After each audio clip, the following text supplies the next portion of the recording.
Brother Nate, you chose that song as one of your message in the music bangers, as you will call them, yeah?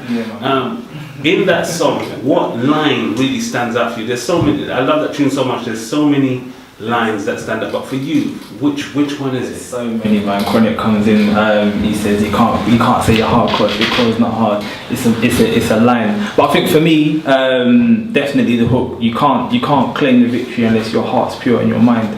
You know, I feel that on a deeper level, because as poets, one of the things that one of my mentors is always telling me is that you need to walk in your truth. So if you say something, then you have to live by that. Do you know what I mean? And I feel like Janan is the kind of person from the energy that I get from her, that she lives by that. And I feel like it's a mantra for me. You know, I hear that and I walk around saying that, you know, you can't claim the victory unless your heart's pure in your mind, and then I live by that, and then, you know, I feel like it's a beautiful message. Most definitely. Yeah. And you're right, she does live the way she speaks, most definitely. No, I'm a big fan. Yeah. I know that. Yeah. I'm a bigger fan. Yeah, I bet. I love that sister like nobody's business. Yeah. I'm gonna try and get to speak to her, you know what I'm saying? Yeah. And we had fun with Janan, and we've got some more Janan to play, but before we do that, let's talk more about you and your journey. Okay. So, we ain't played your song yet, but what inspires you to write then? What inspires me to write? I would say I'm inspired by, of course, experiences. I'm inspired by the people around me, and I'm inspired by, I see a need. I see a need that's being fulfilled. So one of the things that I try to do when I try to focus on when I write is solutionary thought, as opposed to focusing so much on the problem, as opposed to focusing so much on what's going on. I mean, there is a problem, there is something going wrong, there is something that needs to be spoken about, you know, but I do try to, in every piece that I write, either near the end of the piece I'll bring it up, or the piece will just generally be up. You know, I'll try to always focus on the solution. What can we do? What can we do? What can we do, as opposed to living in the problem? And that particular ethos there is inspired by the people around me who write using the same techniques and strategies, and B, by the people around me that I see, like you as a matter of fact, that I see facilitating the solution. Do you know what I mean? I see you guys actually out there running, I'm in the class, for example, as one case, the market, which is coming up December 1st. Nice plug. Yeah, man, yeah. I see these things, you know, I go to the market. For those of you who haven't been, it is so important that you go. You go there and you see vendors like exchanging money. You see black people exchanging money. You see us all trying to build an economy. You see people smiling. You see people happy. You see beautiful works created by hand. And I see people working towards a solution. I see that we're elevating. I don't see us living in a problem. I see us living, all of us working towards a solution. That inspires me to write about the solution that I'm seeing take place. Yeah, Black History Studies is on the same page, brother.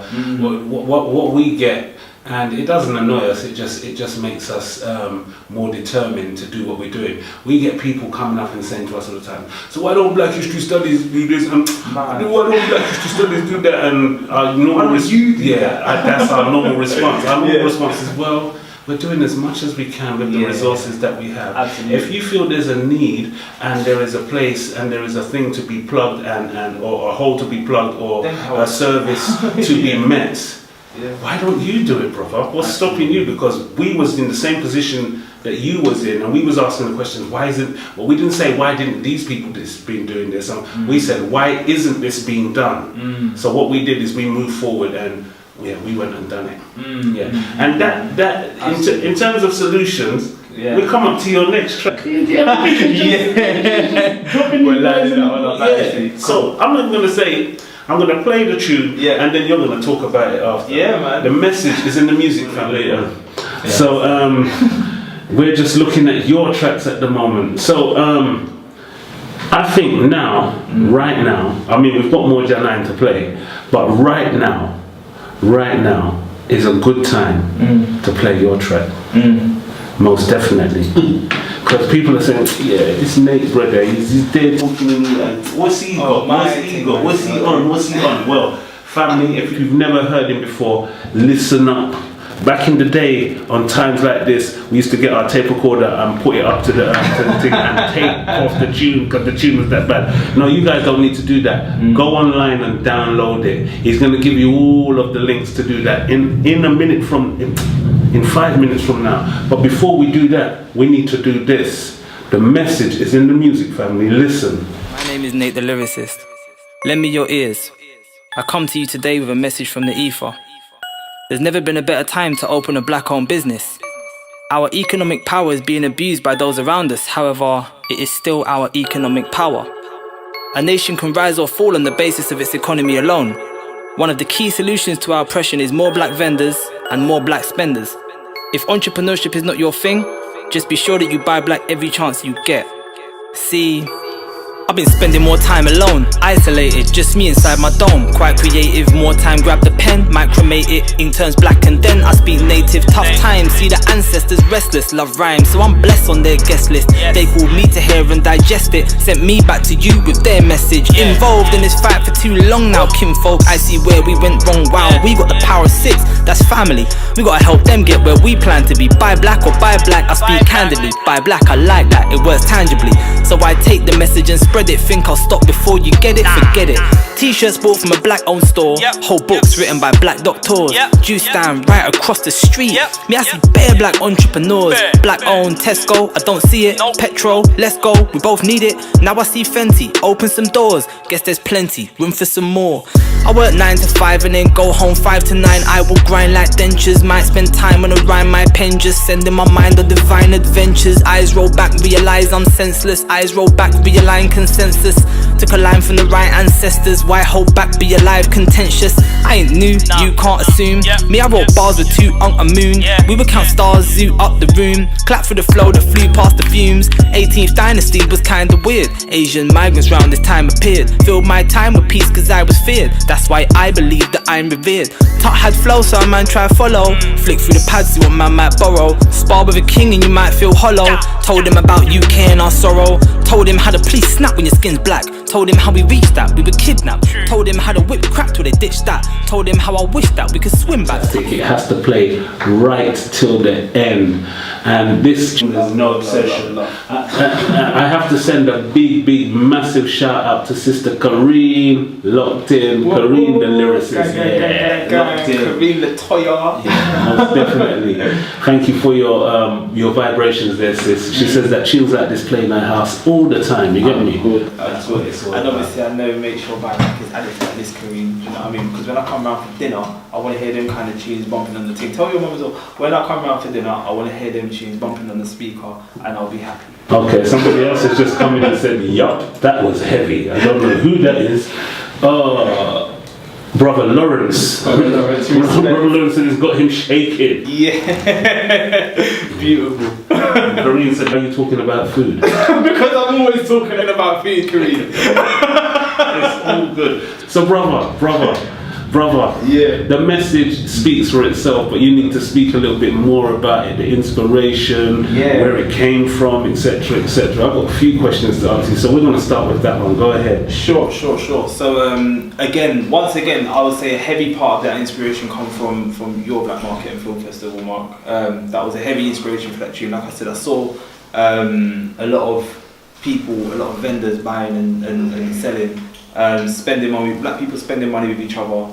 And I just see everyone smiling, I see everyone growing, I see everyone building, and I wanted to insert myself into that. And as I did insert myself in, I felt, I could see that there is definite potential for a firmer, for a stronger infrastructure within our community. Obviously, it's something that has happened before, for those that know. So it's something that can happen again. But yeah, that was definitely a part of the inspiration. Another factor is, of course, I feel like the track was needed for a couple of reasons. One, because the genre of music that's playing, it's not really a genre of music usually that's associated with a positive message, I don't find. So it will appeal to a specific audience that enjoy listening to that genre. Because for certain people, certain age groups will enjoy the track because the beat actually bangs. But the message that they'll be getting drummed into their head as they're listening to it is considerably more positive than what they're normally listening to. I was literally just speaking to the brother who runs New Dawn in Hackney, shout out, and he was talking about how, you know, children, they hear this music, stab, stab, stab, kill, kill, kill, and it's on these kind of beats that they hear it, you know. So I feel like there's a lot of switch on them. There's a lot of people. It's not just me. You know, there's a lot of brothers out there that's doing stuff like this. They're getting beats like this, and they're putting more positive messages on there, and they're spreading them out to the airways. But again, it's something that I wanted to insert myself into. I feel like, again, the track is needed for so many reasons. Another reason, the word black is often associated with negativity.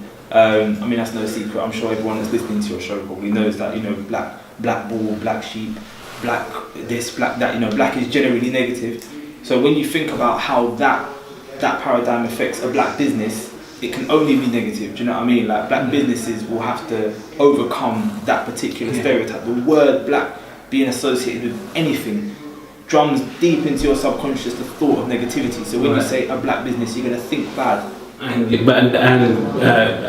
black history studies. And a black history, we put that down to ignorance, because if you know the etymology of the word black and you know the power of the word black, behind closed doors, those who are willingly up front disrespecting black are worshipping it behind closed doors. So that's why I did a presentation, Black or African. We always get the fight that why you're not called African history studies and not black history studies. There is no country called black and rare. And I said, yeah, but when we take over the country, we're going to call it Black Land. But at the end of the day, we need to take over.